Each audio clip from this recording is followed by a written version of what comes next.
CBS Radio Mystery Theater presents...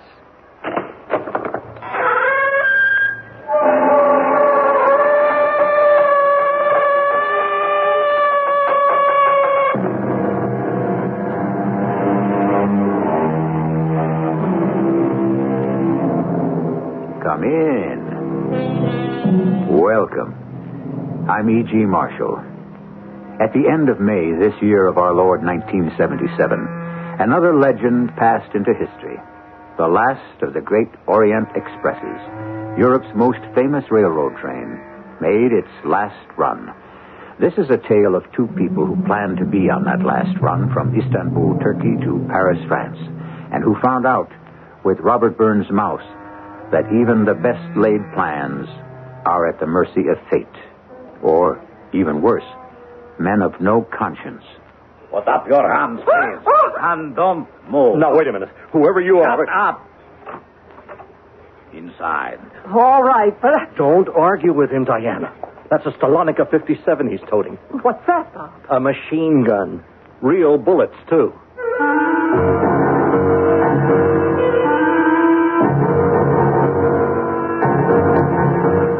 Our mystery drama, Last Train Out, was written especially for the Mystery Theater by Ian Martin and stars Ann Williams. It is sponsored in part by Sign-Off, the Sinus Medicines, and Buick Motor Division. I'll be back shortly with Act One.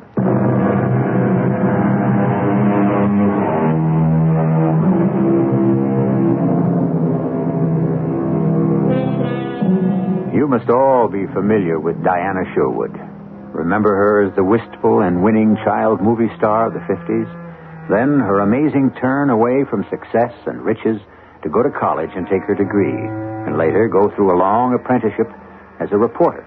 Finally, the third stage, her return to the public in a new field, in television, as a news reporter and brilliant interviewer. Now, at the peak of her career, she's driving through eastern Turkey on special assignment with Bob Hart, her cameraman-producer, an assignment whose wrap-up is planned to take place on the Orient Express. Can't you go a little faster, Bob? Well, what's the hurry, Diana? We're still on vacation. Oh, vacation. 3 short, glorious days. Oh, I love you. All the shows we've done together. All the corners of the world we've poked into. And you wait till here to tell me. When in Rome. I got here. I learned to talk turkey. Ooh, I'm not even going to notice that. Don't. Just concentrate on me. Oh, I intend to. For the rest of my life. Hey, I'm going to hold you to that. I want to kiss you. Not while you're driving. Well, why not? No, Bob, don't. Now you... Oh, look out, lame brain. Do you want to kill us? No, ma'am, but what a way to die. You just keep your eye on the road. What road? The one you're driving on. Now, you call this a road? It's a goat track. Well, you were the one who insisted on taking it. Well, I wanted to be by the water. Very romantic at sundown. And very late. We ought to get back to the main road as soon as possible. I think we really should be in Istanbul by now. Why? Because we have a whole section of the documentary to shoot on the Orient Express tomorrow. Remember? Well, of course, darling. Hey, the road's getting better. I can give her the gun. Now, you satisfied with what we filmed so far? Oh, yes. And the train footage should just button it up right. That's sad to think that romantic old train won't be running anymore. Yes. A lot of things sad about Turkey. Not for me. Because of us. Well, that's private and personal. Now! What is it? Oh! Blow out! Hang on to me, Diana. Hang on!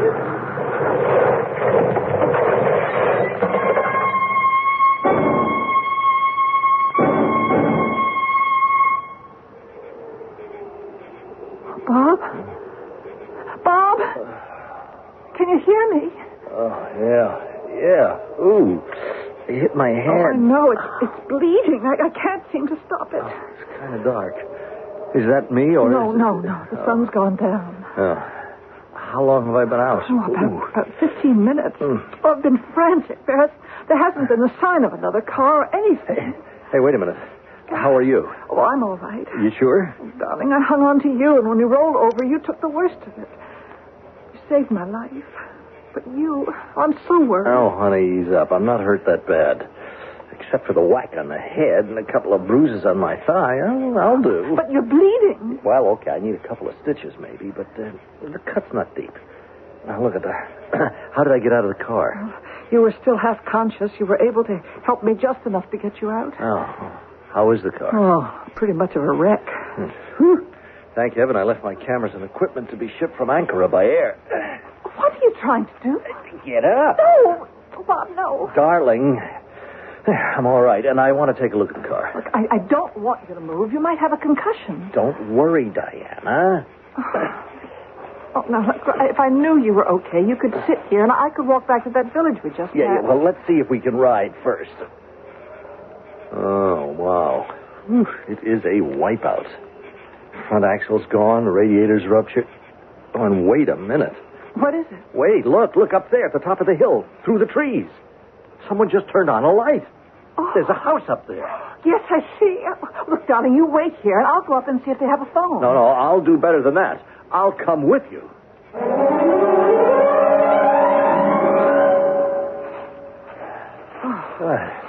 This darn place was farther away than I thought.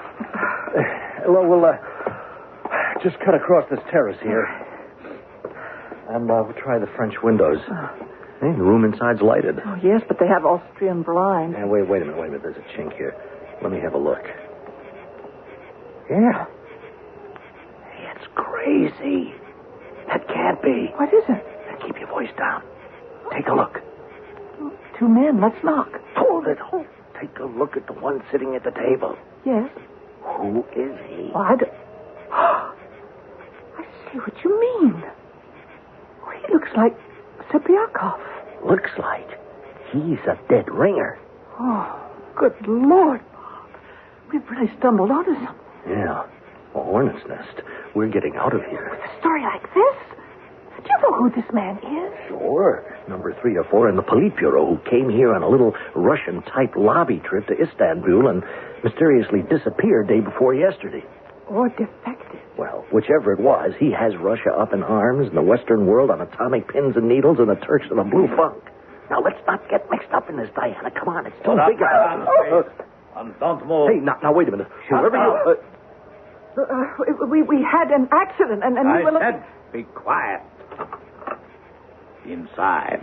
All right, but I... Don't argue with him. That's a Stalonica 57 he's toting. A what? A machine gun. Real bullets, too. Move. What is the meaning of this, Sergei? Excuse me, doctor, but I found them outside looking through the window. Doctor? Oh, you're just what we're looking for. My friend is hurt. Yes, so I see. That is a nasty cut. You will need some stitches. No. All we need is a phone to get a mechanic and some transportation. First of all, I must tend to your wound. Oh, allow me to introduce myself. I am Dr. Bülent Agdüz. And you, of course, are Mademoiselle Diana Sherwood, is it not? You know me? What educated man in Turkey does not know you, Mademoiselle? Especially since you have honored Turkey by coming here to do one of your fine documentaries about us. Excuse me. Sergei, put away the gun. But I found them spying on you at... Sergei! As you ordered, doctor. You will pardon me, Mademoiselle Sherwood, and... this is my cameraman, Mr. Robert Hart. Yes. If you will excuse me, this gentleman here with me was just leaving. Sergei, please see my patient to the door. Look, if you just let us make a phone call, you can go ahead with your patient. No, we were all finished. Sergei? Yes, doctor. Good night, Mr. Cheeman. Now, just follow my instructions, and I'm sure you will find your condition will improve rapidly. No, don't say anything. I am more than glad to have been of help. Now then, won't you sit down, Mademoiselle Sherwood, while I have a look at the gentleman's injury? Thank you. But while you're treating Bob, couldn't I phone for help? Unfortunately, no. Oh, why not? I have no phone. A doctor? This is my home, not my office. I value my privacy. Well, you don't seem to get much of it. What about the patient who just left? What about him, Mr. Hart? I think what Bob meant is that if this isn't your office... Shall we say that he is just an old friend who dropped by? Oh, yeah, okay. Sure, we don't care about him, Dr. Akduz. Now, all we want to do is get to Istanbul by tonight. I am afraid that would be very difficult. Please, let me offer an alternative. Why don't you allow me to invite you to be my guest for the night? I'm afraid that isn't possible. Oh, why not? Well, Mr. Hart and I must leave Istanbul tomorrow on the Orient Express. But the Express does not leave until evening. I really must insist that you be my guest. Well, I don't think you understand exactly, Doctor. Miss Sherwood and I are on an assignment from International Broadcasting to deliver a documentary on your country. Oh, I know. I am aware that you have been here already for over 2 weeks. But the last part of our Turkish coverage is to film the Orient Express in transit. Yeah, and, as I guess you know, it makes its last trip tomorrow night.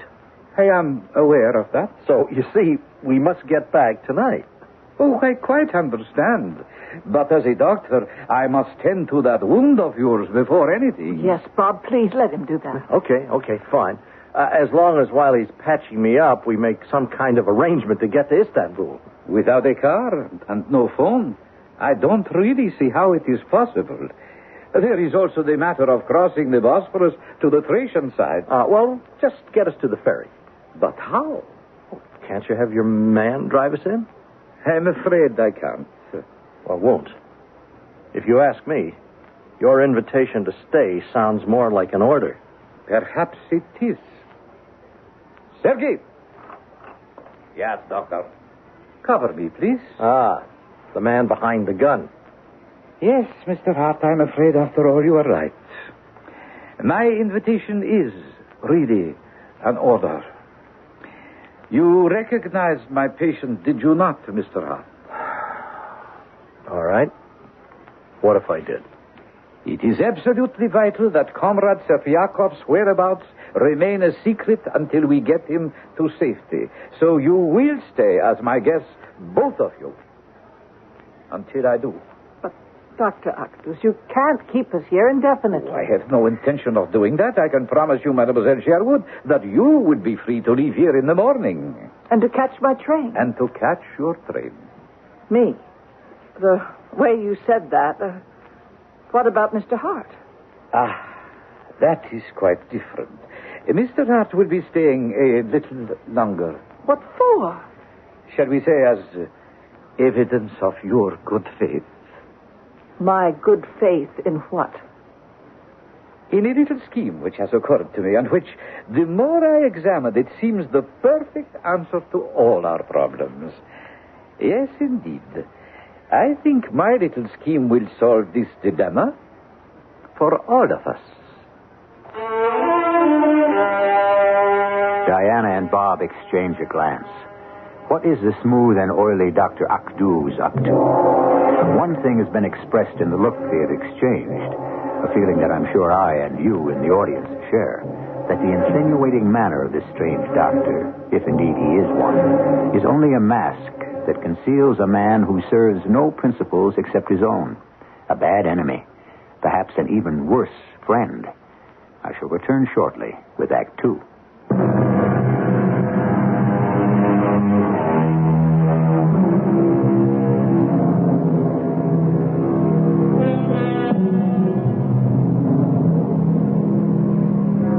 The three of them were frozen as we left them. Diana Sherwood and Bob Hart in the moment of exchanging their glance. Dr. Bulant Akduz, his dark, beady eyes glistening wetly as he considers them both, a secret smile curling one side of his mouth. Now, as the film of our tale starts to unwind again, the protagonists move from their still frame to action. I think my little scheme will solve this dilemma for all of us. What dilemma? Oh, come, Mr. Hart. It is useless to deny it. You have recognized that I am hiding under my roof the most wanted man in Turkey. Lavrenti Serpiakov is being hunted by every communist in Europe. I am committed to getting him to safety. Could I possibly allow either of you to leave here freely now that you know my secret? But we'll be beyond Turkey by tomorrow night. preserving a discreet silence about the biggest news story on the continent at this moment? The answer is obvious. Oh, no. We are sitting, all three of us, on a bombshell. Why all the intrigue and the cloak and dagger stuff? Look, why doesn't Serpiakov turn himself over to the Turkish authorities and ask for sanctuary? The risk is too great. Turkey stands at a crossroads at this moment. Our neighbor to the north, Russia, dominates the Black Sea with her navy. She would demand his return at once, and we are not in any position to refuse. Well, then go to the American consulate. They'd protect him. If we ever got him there alive, perhaps. Another point not to be debated, the risk is also too great. An international situation might be created. No, the answer is clear and has been decided. Serpiakov must first be gotten out of Europe to a country where he will be totally safe. Without a passport, without papers, without visas? No, it's crazy. The problem was enormously difficult before.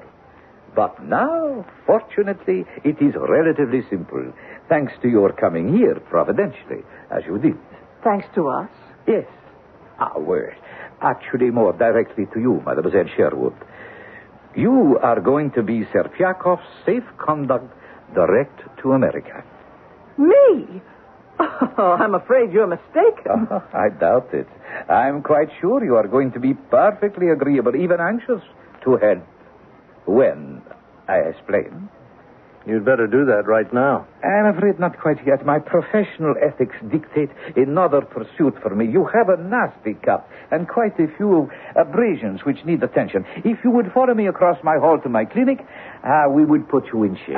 No. I want to know what you're up to first. I think you will do it my way. Sergei!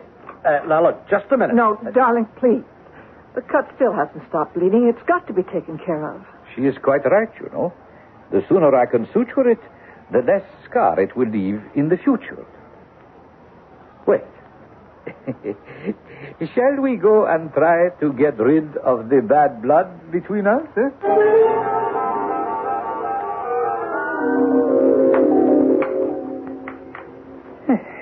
There. I think that should do very nicely. No pain? No pain. Now, I want to know what you're trying to get Diana mixed up in. Yes. Well, I would prefer to explain that to both of you at the same time. Why don't we go back and join the lady so I can explain to you both what a blessing in disguise you have turned out to be. So, you would like to know my plan. Very well. Tomorrow evening, Miss Sherwood will leave as planned on the Orient Express. With her will go Serpiakov, traveling as Mr. Hart. What do you mean, Serpiakov, traveling as Bob? How can he? Very simply. You have just had a quite serious accident in your car. Very good. We will make it appear a good deal more serious. We will say that Mr. Hart has been injured quite severely about the face and the head.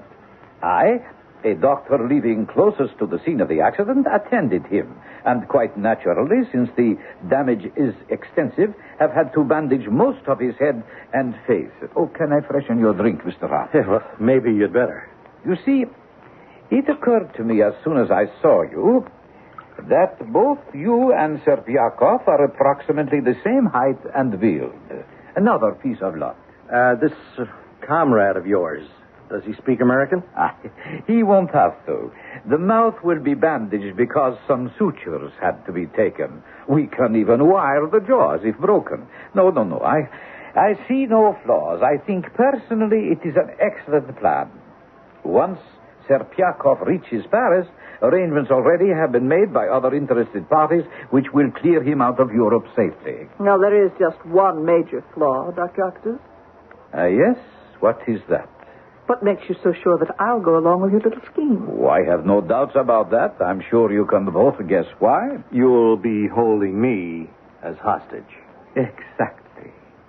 And besides, as a doctor, I will travel with her to Paris, ostensibly to take care of my patient. But to make doubly sure I behave. Shall we say, cooperate? But what if I refuse? How can you? These are desperate times, Miss Sherwood, and make no mistake, I am a desperate man. I lay my life on the line. I value it highly enough so that I have no compunction about who dies to protect it. Besides, the end itself is good. Once Serpiakov is safe from reprisal, you will realize that he has information of incalculable value to the democracies, particularly yours and Mr. Hart's country. All right. Doctor, you win. Do you think perhaps you can send one of your men to get our bags from the car? I will have it taken care of right away. And may I say that I think you have both been very wise. Oh, one other thing.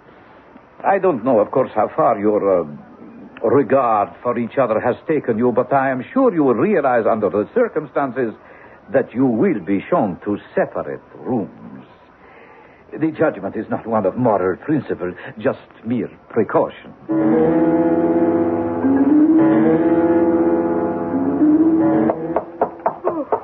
What? Yes? Yeah, who is it? You have a visitor, mademoiselle. Oh, just a minute. Who is it? Open the door. What visitor? Oh! Serpiakov waits for no one.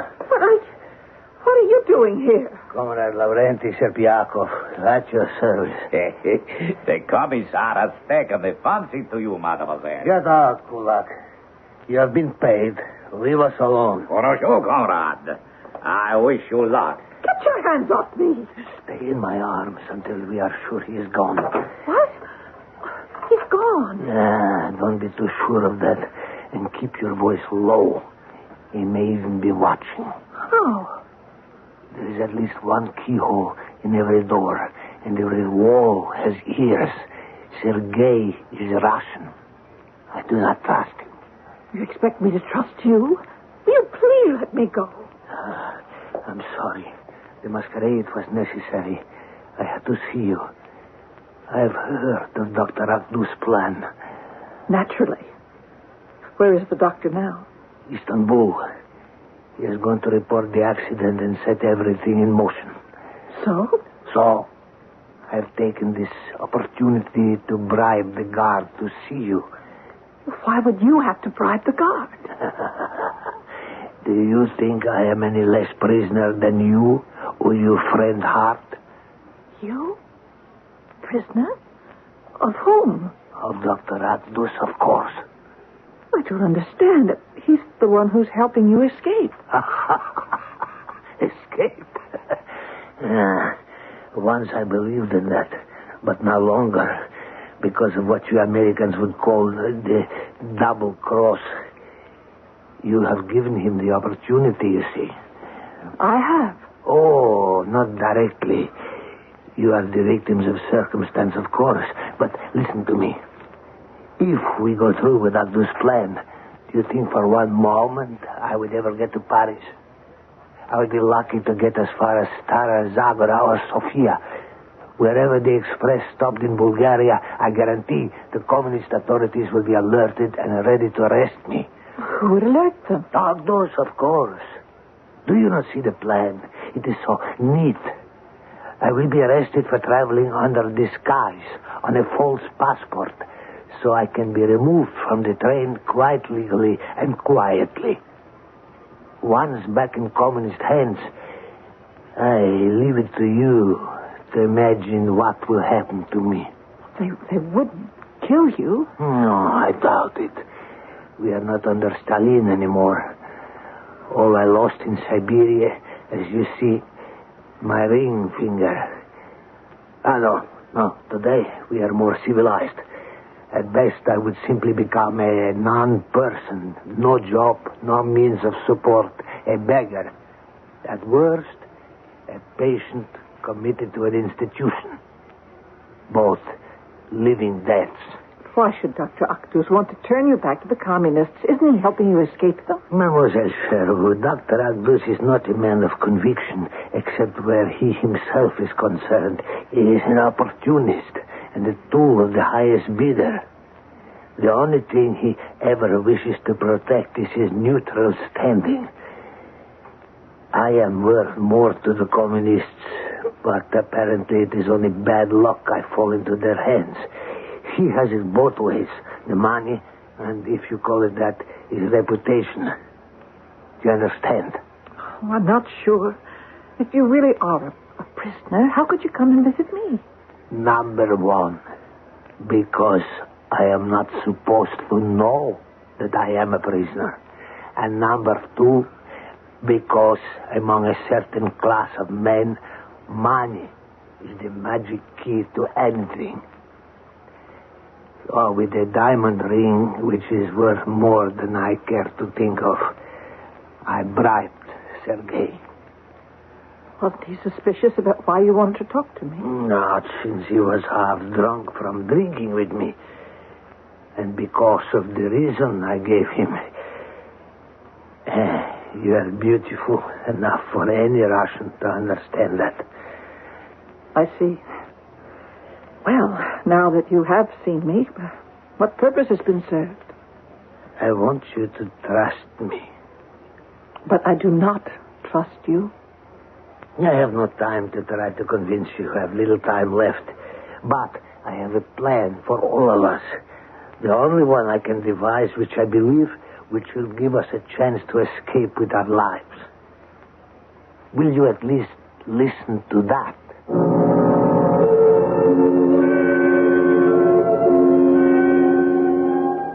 It was George Villiers, the first Duke of Buckingham, who coined the phrase, "The plot thickens." His actual quote was, "I now, the plot thickens very much upon us," which indeed it does, and has, to a point where I'm afraid we must wait to see what happens until I return shortly with Act 3.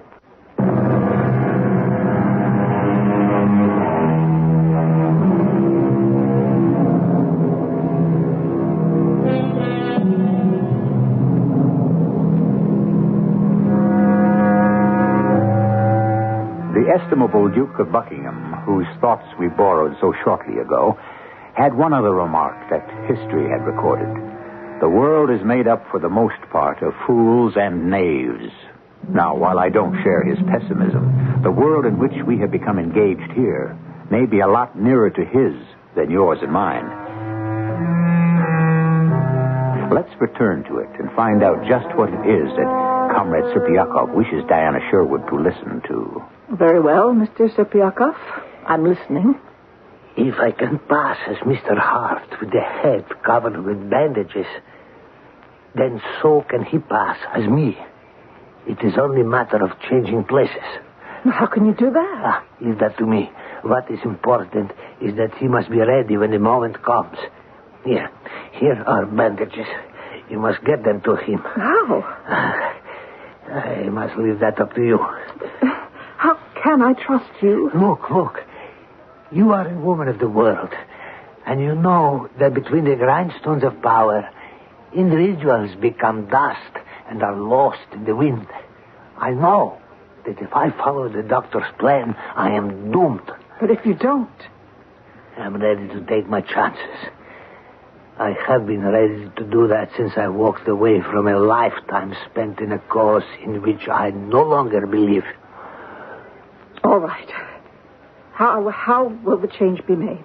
Just before they take me down to the ambulance. Serpiakov. The devil. There is no time. You must let me know if you get this to Mr. Hart. I am coming in. The doctor is returning. Well, I'll do my best. You must get word to me if he has them and will be ready. We can't wait, comrade. But how? Hurry, think. Put your arms about me quickly. Think. I'll drop my club by your door. Good. You will have to leave your love dreams for another time. The doctor is just returning. I don't care about the doctor. But I do. Come. Your glove. My glove before your door.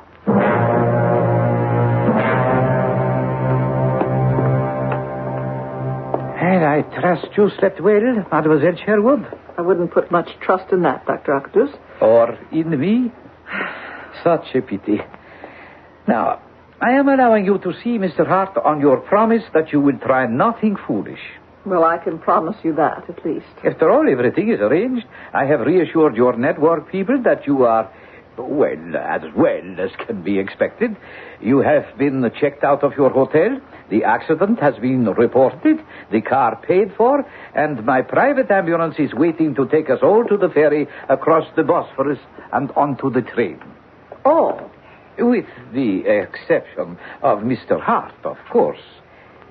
His room is just around this corner here. Now, remember to be careful what you say. I only want to tell him I love him. And please to follow orders. Hamid, be careful with that gun. And open the door. I apologize for that fool. He is gun happy. Must he be the one to guard Bob? Unfortunately, my resources are not unlimited. But your intended husband will be quite safe if he is careful. Wait, open the door, Hamid. May I see him alone? Where a beautiful woman is concerned, I am a sentimentalist, but not a fool.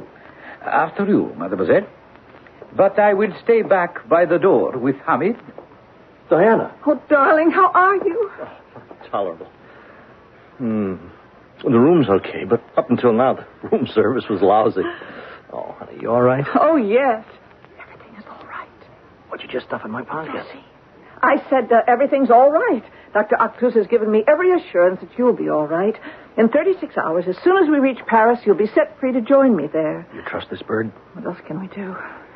I only have a minute, darling. Just hold me. Hold me close. Closer. Before I go, ask for your tobacco pouch. Kiss me goodbye. Oh, do I have to be asked? What's in it? A note. Au revoir, darling. It won't be long.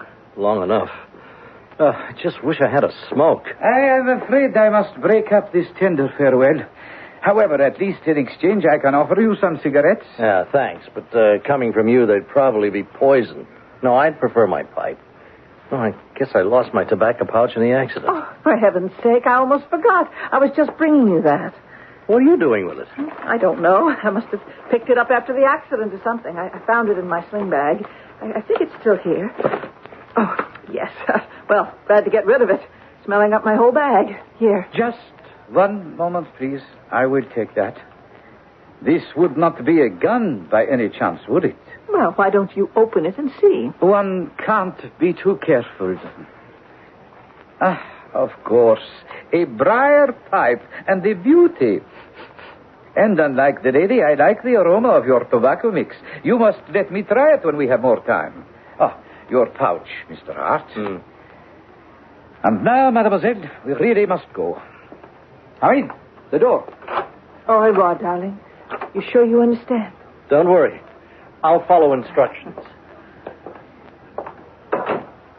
Don't leave this door until you are relieved, Hamid. Khalud Kemar will be here early in the afternoon with some men. Come, mademoiselle.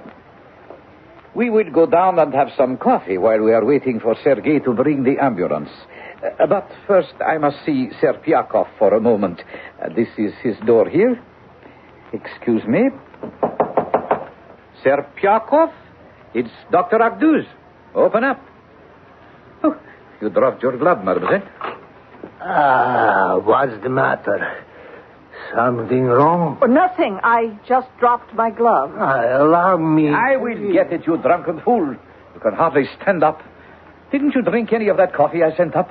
Don't want coffee. You'd better get hold of yourself. We're leaving within the hour. Do you understand? I understand the lady dropped her glove. All right. I said I would get it. Here. Oh, very well. Get as drunk as you want. It will save me using the anesthetic. But try to stay awake a few more minutes. I will be right up with the bandages. Be waiting. Got everything ready. Is Mademoiselle... You need have no worries about her. She sees things our way now. Am I right, Mademoiselle Sherwood? Oh, yes, indeed. Comrade Serpiakov can be sure I intend to do my part. Dr. Octus, what's wrong? Serpiakov, the drunken fool, passed out. I had to bring Hamid down with me. Sergei? Yes, doctor. You and Hamid get the stretcher and go upstairs to fetch him. We will have to carry him down.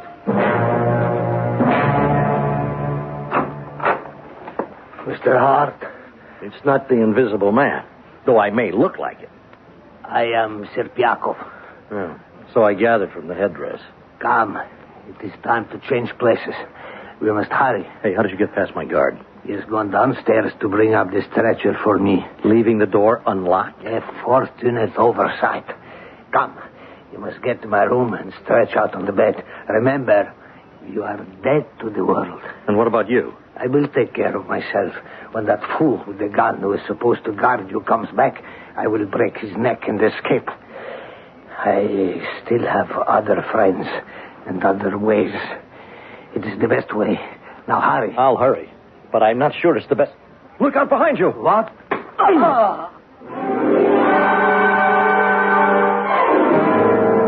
Hurry it up, Sergei. Get him in the ambulance. What's wrong with him? Serpiakov, dead to the world, drunk. Hurry, Sergei. Come on, Hamid. Lift your end of the stretcher higher. No, watch his hand. His hand? Yes. What is it, mademoiselle?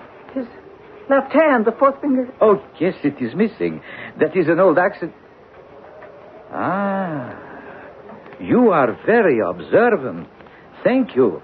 I will take care of bandaging that on the way to the station. If someone had noticed that, Comrade Serpiakov would never have passed for Mr. Hart, would he?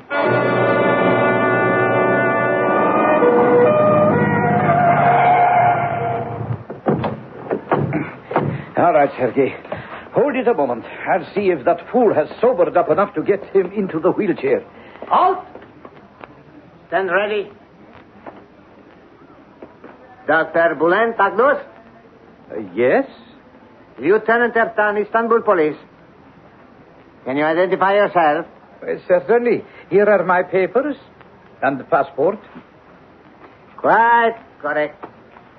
These are Renora. The lady? Oh, my name is Diana Sherwood.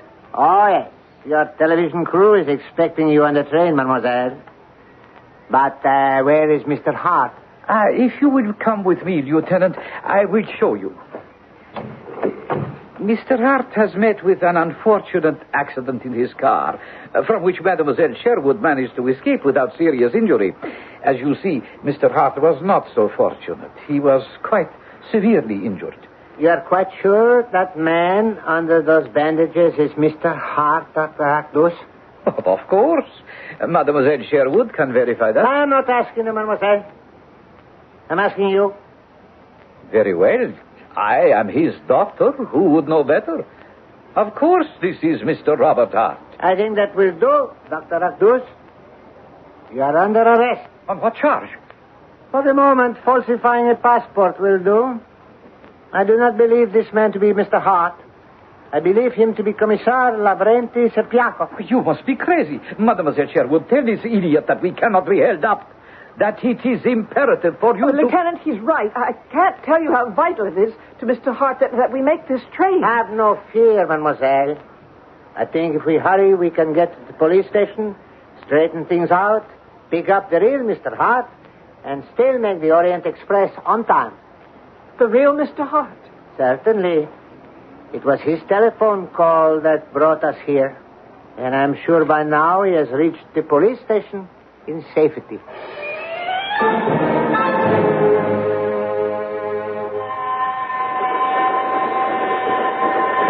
Goodbye, Istanbul. Paris, here we come. Bob Hart. Yes, Diana Sherwood. Will you stop being cool, collected, possessed, and pompous and explain to me just what happened? Elementary, my dear Sherwood. Bob, didn't you get my note in the tobacco pouch? I did. And the bandages you stuffed in my pocket. Well? Well, when Serpiakov came to make the switch, I got to thinking, so I just cold-cocked him. You what? Yeah. Listen, up until your try, I figured my chances were 0. You know, Akduz was going to have me killed the moment his gunsel came back. So, I was all ready with my little weapon. What weapon? Bar of soap in my sock. Makes a perfect sandbag. You know, I saw it somewhere on the big glass tube. So I conked Serpiakov with it, and then I lugged him back to his room before the muscle boys realized anything was wrong. And when the guard came back? Well, I was pretty expert by then. I left the door open, and when Hamid poked his knucklehead in, pow! Yeah, well, then I called the police, and darling, here we are. Oh, but why, Bob? Why? Why take all that risk when the other way... Because, my love, Serpiakov would never have turned himself in. This boy wasn't reformed. He was running for his life. Anyway, I've always wanted to sandbag a real live communist. But most of all, because... Because? Because I didn't want to lose you. I knew the moment Octos handed Serpiakov over to his fellow commissars, he'd have to waste you as well as me. And that's one way. I wasn't going to let this production end. Oh, darling, I owe you my life. As long as you feel that way, I'm taking it over from now on.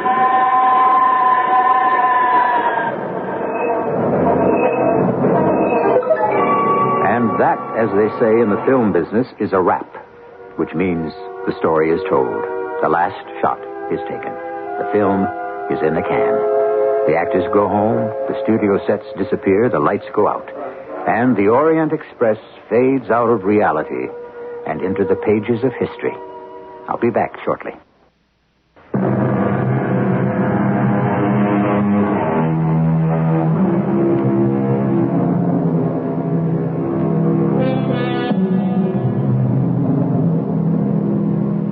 As it happens, Serpiakov did find temporary sanctuary in Turkey and eventually made it to America, and a kind of freedom he had never known. Dr. Akduz lost his freedom, of course, on multiple charges, including abduction and forcible detention against a person's will. And Mr. and Mrs. Hart, as Diana Sherwood very shortly became, got an exciting and dramatic ending for their documentary on Turkey.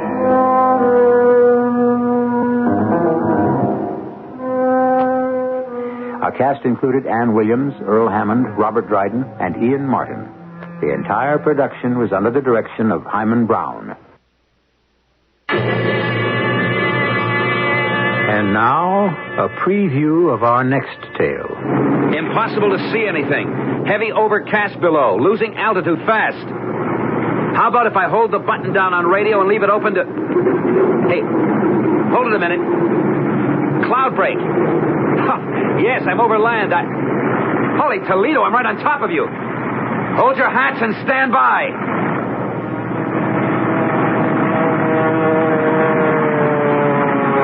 I remember the plane landing and then shearing sideways before I had time to cut the engines. I could feel her want a nose split and was fighting desperately to keep my control. I remember slithering sideways straight for the control tower and wresting her somehow out of the skid.